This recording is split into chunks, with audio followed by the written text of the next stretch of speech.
Halo. Assalamualaikum warahmatullahi wabarakatuh. Perkenalkan, nama saya M. Heru Adinatra.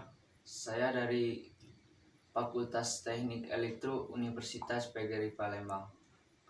Baiklah, di sini saya akan menjelaskan tentang keterampilan berbahasa. Kehidupan manusia tidak dapat lepas dari kegiatan berbahasa. Berbahasa merupakan sarana untuk berkomunikasi antar manusia. Bahasa sebagai alat komunikasi ini dalam rangka memenuhi sifat manusia sebagai makhluk sosial yang perlu berinteraksi dengan sesama manusia. Bahasa dianggap sebagai alat yang paling sempurna dan mampu membawakan pikiran dan perasaan baik mengenai hal-hal yang bersifat konteks maupun bersifat abstrak. Keterampilan berbahasa terdiri dari 4 aspek, yaitu menyimak atau mendengarkan, berbicara, membaca, dan menulis. Pengertian keterampilan berbicara. Menurut Nugiantro, berbicara adalah aktivitas berbahasa kedua yang dilakukan manusia dalam kehidupan berbahasa, yaitu setelah aktivitas mendengarkan berdasarkan bunyi-bunyi yang terdengar itu. Kemudian manusia belajar untuk mengucapkan dan akhirnya terampil berbicara. Berdasarkan diartikan sebagai kemampuan mengucapkan bunyi-bunyi artikulasi atau kata-kata untuk mengekspresikan, menyatakan, dan menyampaikan pikiran, gagasan, serta sistem gagasan. Tujuan berbicara. Setiap kegiatan berbicara yang dilakukan manusia selalu mempunyai maksud dan tujuan menurut Trigan.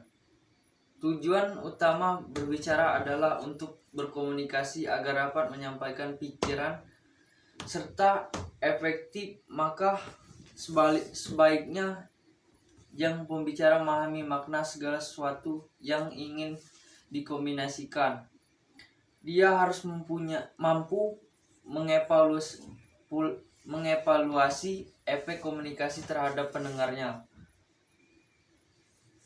Dan dia harus mengetahui prinsip-prinsip yang mendasari segala sesuatu situasi pembicaraan, baik secara umum maupun perorangan, atau menurut dagu tujuan pembicaraan biasanya. Faktor-faktor kegiatan berbicara. Berbicara atau kegiatan komunikasi lisan merupakan kegiatan individu dalam usaha menyampaikan pesan secara kepada sekelompok orang yang disebut juga audiens atau majelis. Faktor penghambat kegiatan berbicara. Yang pertama, faktor fisik, yaitu faktor yang ada pada partisipan sendiri dan faktor yang berasal dari luar partisipan.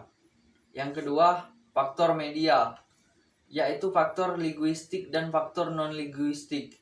Misalnya lagu, irama, tekanan, ucapan, isyarat, gerak, bagian tubuh.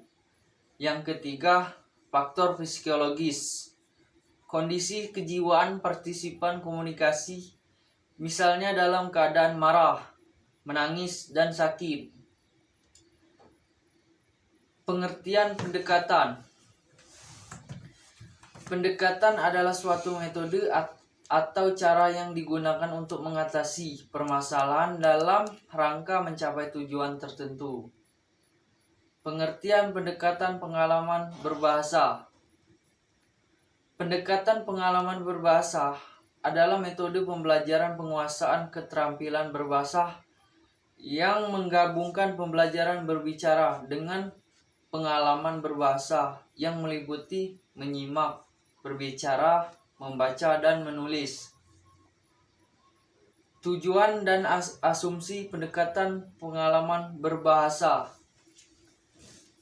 Asumsi dasar penggunaan PBB ini atau asumsi pendekatan pengalaman berbahasa ini adalah ekspresi bahasa lisan siswa yang didasarkan pada pikiran, perasaan dan pengalamannya sendiri yang dapat ditulis dan dibaca. Sekian pembahasan dari saya mengenai tentang keterampilan berbahasa. Saya akhiri.